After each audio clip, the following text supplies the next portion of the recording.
this video, I'm going to share with you 5 tips for beginner candle makers. 5 tips I've personally used to kickstart my candle business. And do join me as I'm back in my home village where I grew up, going for a walk along the coast. It's a nice winter's day in January, the sun is shining, so I thought it's a good day to go out for a jaunt. Tip number 1. There is no perfect time to start anything. If you've got an idea, if you've got something you want to do, just do it. Don't wait for the right time, don't wait for next week, don't wait for something to happen for this to suddenly become the perfect opportunity and the right time for it. There's never a right time, there's never the perfect opportunity. Whatever you do is going to suck in the beginning and it's going to be a bit rubbish. Trust me, when I first started YouTube videos a year ago, they suck. There's no personality, I look like a robot, I look miserable, I just look like I'm not having any fun.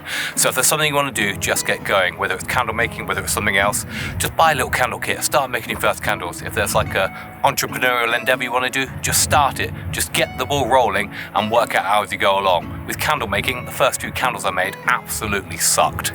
They were terrible, but with practice and perseverance I managed to make candles which are very good and actually sellable now. But it took me starting it and getting it done.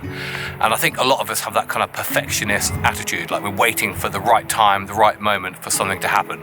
There is never the right time. Just get it done, start now. So I'm currently in a little village called Holme next to sea. It's where I grew up as a child. Lovely little pretty place, very sheltered. Over in the distance over that way we've got Thornham, and I'm sort of right on the edge of Holme in the nature reserve at the moment. So there's lots of sand dunes everywhere, big open space, open sky. Lovely place to come on a day like this, on those cold sort of January days, but it is nice and crystal clear. These are the kind of walks where I just go out with no headphones, no music, and just have a little think. It is where those creative ideas come out of nowhere. Sometimes you get those light bulbs, and I get those on walks. Having a dog is very beneficial because it forces me out to walk every day. So once in a while, normally once or twice a week, I get some pretty cool ideas that I end up scribbling down when I get back. Tip number 2, focus on what works. So with candle making, what's the one thing that's going to make you stand out? And what's the one thing that's going to make people buy your candles? Scent. Scent is the king above everything else.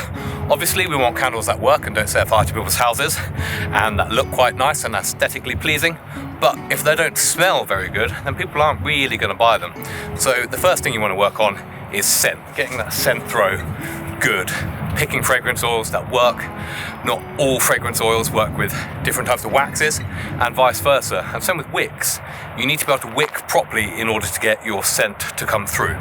So spending most of your time working on candles that smell good would be my sort of second priority once you've got the ball rolling.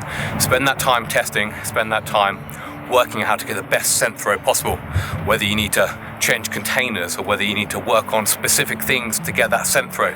Maybe your candles are too small for the room you're testing it in, maybe the room's too big, those little things.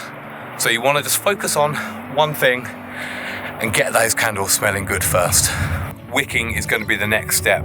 Now wicking is what is going to lead to you having a good smelling candle. That's what we want. That's what we want to focus on. That's what we want to be able to make people come back, is having a good hot throw.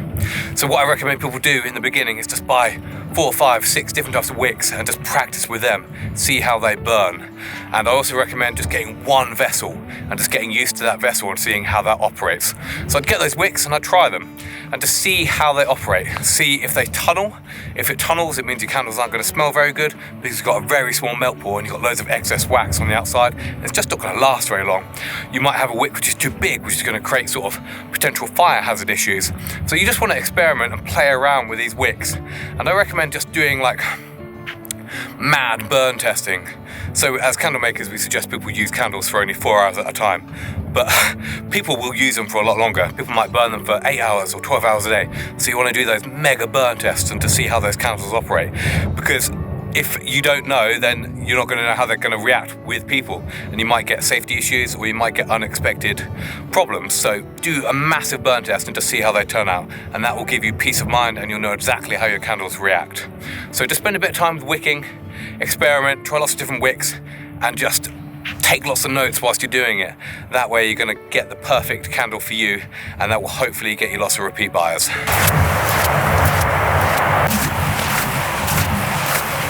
Tip number 4, like I touched on, getting used to one vessel, just mastering it.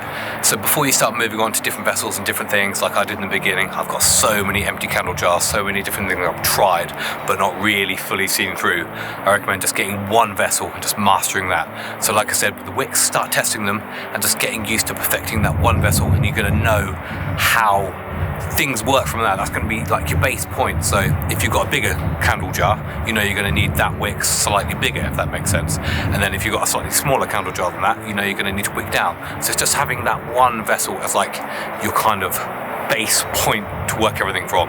Or if you double the size, you maybe use the same wick but 2 of them. So it's just, like I said, you've got that kind of base point to work from. In the beginning, I've got so many different candle jars all over the place. Things I've tried to not wick, and even in the beginning I'd get certain candle jars and just two wicks because I couldn't quite work out how to get a perfect melt pool with one wick. So get one candle jar, master that before you move on to anything else. That is going to be your base point and what you can work from and diversify. Yeah, so where I'm walking now, all of this used to be ancient woodland, but as the seas got closer and eroded more of it, so it slowly disappeared. So in the distance there's loads of peat deposits, which is loads of sort of old woodlands that are just compacted, and it's made this kind of like solid fuel called peat that's just compacted. And you get quite a lot of crabs that live in those little places, so we'll have a look, see if we can get close to any. But you get lots of nooks and crannies, perfect for like crabs and other shellfish and starfish and things like that to hide around. Not far from where I am now is where they found Seahenge, which was an old sort of wooden monument, similar in sort of shape to Stonehenge, but nowhere near as big. And that was from 4,000 years ago, from the Bronze Age. But it's been dug up and moved on to preserve it. And tip number 5, unless you want to make candles just for yourself, which is perfectly fine, nice to make aromatherapy candles, it's just something nice you can gift to other people. What are you going to do to stand out? What makes your brand stand out? It's something I've discovered recently, like making a nice candle is great, but it doesn't stand out. It's not scroll worthy, like stopping. You don't scroll through Instagram and go, oh wow, that's a beautiful candle. I need to click at that, I need to have a look. So this is what I've learned recently. What I've been doing is making nice candles. I've been trying to get a slice of the marketplace by emulating and fitting in. But now I've decided I need to do something different. I need to stand out.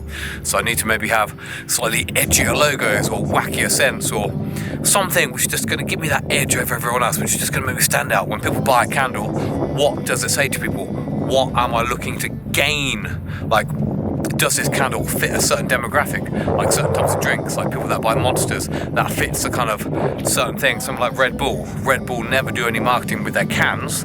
They just let the sports people do the marketing for them. You never see a Red Bull on any Instagram page owned by Red Bull. So it's that kind of thing. What can you do to stand out from the crowd that makes your product unique and different and sort of aligns with a certain type of people that makes them coming back for more? So that's what I'm working on next, is my next project. It's going to be something a bit different, something that stands out. When people buy this, they go, yes, this is what I am. I align with this because I'm slightly different, and this candle speaks to me. So ask yourself the question, what are you going to do with your candle brand? What are you going to do with your candles to make you stand out, from the rest of them? There's so many nice candle brands in the world that are pre-established. Now, I'm not saying don't start a candle brand, don't start making anything, because there's so much competition in the world, no one would ever do anything. But what are you going to do that makes you stand out differently? That's the key to all this, I think, because there is such competition in the world. So you can either do 10 times the work, 10 times the effort, 10 times the marketing to stand out from people, or just try and think of something completely unique that is completely and utterly different than something someone has ever seen before, that makes them stop in the middle of their feed and go, wow, I need to have a look at that, or I hate it, it's awful. You need that kind of polarization that is going to be good. You need the haters and you need the lovers, and I think that is what you need in order to stand out from the crowd in this day and age. You want to be recession proof, and that is how you're going to make it. You want to be good in a rubbish market, so when the good times roll around, you're going to be flying. So that's the question I've been asking myself the most. What can I do to stand out? And that's where I'm going to leave this video. Hopefully you've enjoyed me walking and talking around where I grew up, in a little village of Holm. Lovely, picturesque place, not many people around. Nice place to grow up, albeit a bit sheltered. And I'm hoping you found some of these tips useful. If you have, give it a like and subscribe to the channel. See you later.